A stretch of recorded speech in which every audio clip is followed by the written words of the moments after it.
He can watch the archived copy. Yeah, dude.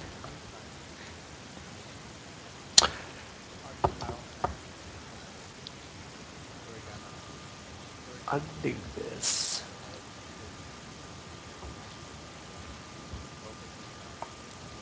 Those of you joining my stream, Eric is going to be casting this whole game, so take it away. Cool, dudes. All right. So this is going to be the first game in a best of 5. We're actually playing them a little bit out of order. This is a series between IBM and Palantir. We are in the B team losers bracket playoffs right now. So there's A team and B team. A team is all the good players. B team is players like me. And we had the winners bracket, which is the teams that got top 16 in the regular season. They got seeded into a winners bracket, and then there's this lower bracket.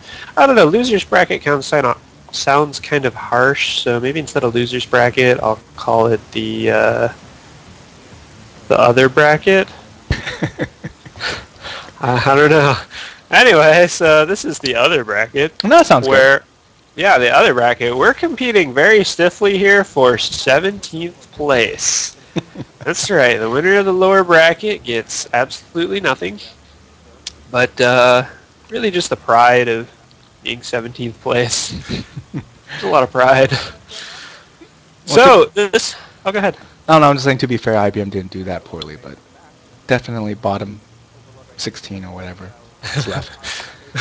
Yeah, our A team's doing pretty good. But B team, you know. So, like I said, the games are being played out of order. We actually played game 2 first because, he gets the surround. He pulls every drone, but he does kill that probe. So, not entirely sure if it's worth it. But the nice thing about that is now the probe can't block the hatch. So that'll be good.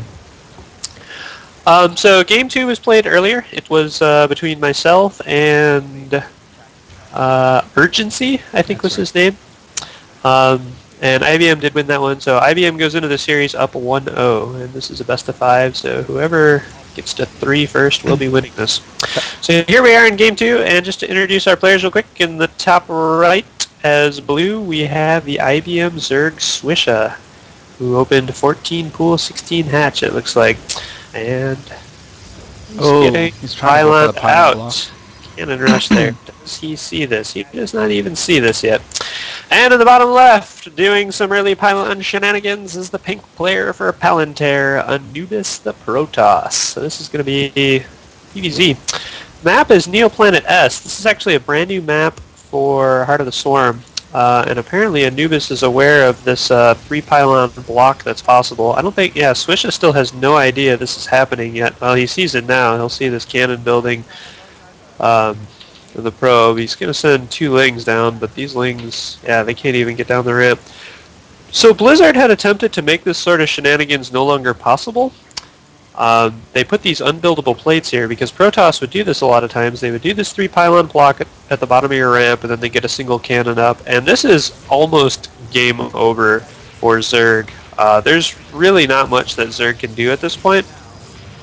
But apparently on this particular map, the way this ramp is configured, he does not cancel the hatch either. He really should have canceled that. There's absolutely no way he can save this hatch now. He can. He's going to try and do the drill trick, but with one... So what he's doing is if you select all the drones, you right-click on a mineral patch, they stack up here, and then the idea is you can get the stacked attack against the pylon to break it down quickly. But he was a little late there, and apparently it doesn't really work on this map. You can see he wasn't really doing a lot of stack damage. It only works on some maps.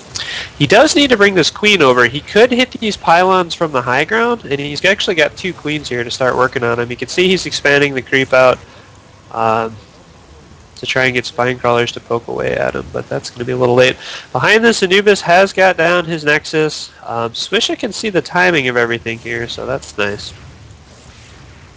So, when you're a Zerg, and this happens to you, if the broodlings are going to get the cannons. No, they're not. Take out some shields, but that's it. Yeah, just very little hull damage. Alright, so the spines are in range now. They will eventually start poking this wall down.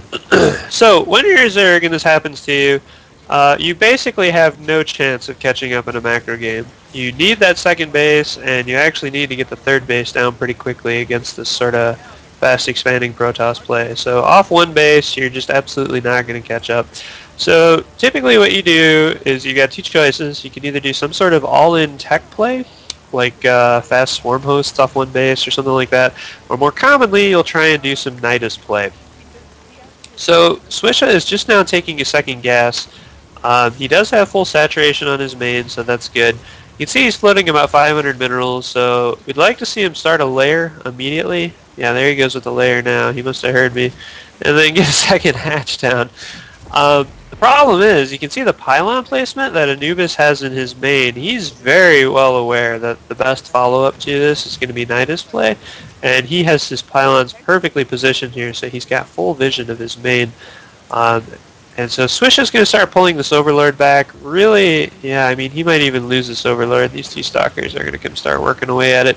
Hey, this is really the only place you could get a Nidus down, and now there's going to be Stalkers there. So that seems pretty unlikely. So, yeah, Swisha hasn't scouted this at all. He's starting to get this Overlord over here to try and, you know, spot the other corner of the base. He's probably thinking Nidus. Starting his Roach Horn. I guess we'll see what he puts down. Really, his only other choice might be like Mutas at this point. Or I guess he could try like a Roachling all-in.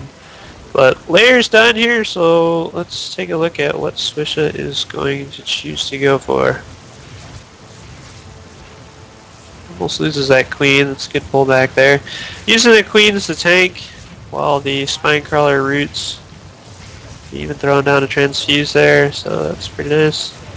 So he will finally break out of this contain, but I mean 9 minutes on one base for a Zerg, that's just game-endingly bad. Anubis has full mineral saturation. He's currently running off of 2 gases. He is on 3 gates, going up to 7 gates and a robo, so he could do a lot of zealot pressure here. Maybe get an immortal, something like that. Okay, I don't really like this play here out of Swisha. He is trying to take his natural, but I do like this Nidus play. Here comes the Nidus. So he's got one Overlord in position at the natural. Unfortunately, there's a Stalker there. I'm not sure if a Stalker can... oh, he actually tried to take a third there, but some Zealots denied that. No cancel. Ooh. No cancel. Yeah, that's costly at this point, but you've only got one base. Losing 300 minerals is significant. So, let's see. He doesn't actually have any units. Swisha doesn't have any units here. So the Nidus is complete at this point, and he's got 7 roaches building. But, I mean, that's all he's got. He doesn't really have enough to make that effective. He's going to go down here and clear out these Zealots and probably try and clear out this proxy pylon, but Protoss players loading 2,000 resources, yeah, so he can start warping in off them 7 gates now to see. Yeah, he's got his 7 gates in there. He was slightly supply blocked for a second, but he's got some pylons in now. Yeah, Swish is probably not even going to have time to try the Nidus attack. He's got a second Overlord in position, but it will be spotted. He does have 6 more roaches in production, but only 5 roaches out on the field, so he's going to be struggling just to deal with this force that's at his front door here. Ooh, not looking good. No, it's not. Spinecrawler goes down instantly. He's going to lose the queen as well. Roaches don't do so well against... Oh, here comes the drones. All of the drones to try and get us around, but I don't think it matters at this point. I feel bad for him. Yeah. Yeah, I mean, that is just kind of an abusive strat by Protoss, because Blizzard tried to fix that sort of thing from all the maps. Yeah, Blizzard fixed this. There you go. They tried to make it not possible to do the 3 pylon block, but it looks like there's still possible in this map. Alright, so Anubis takes game 1 with the 3 pylon cannon out. Series is even. 1-1. Yes, sir. And we will go to game 3, which I believe is you. Is me. You versus Amaras, another PvZ.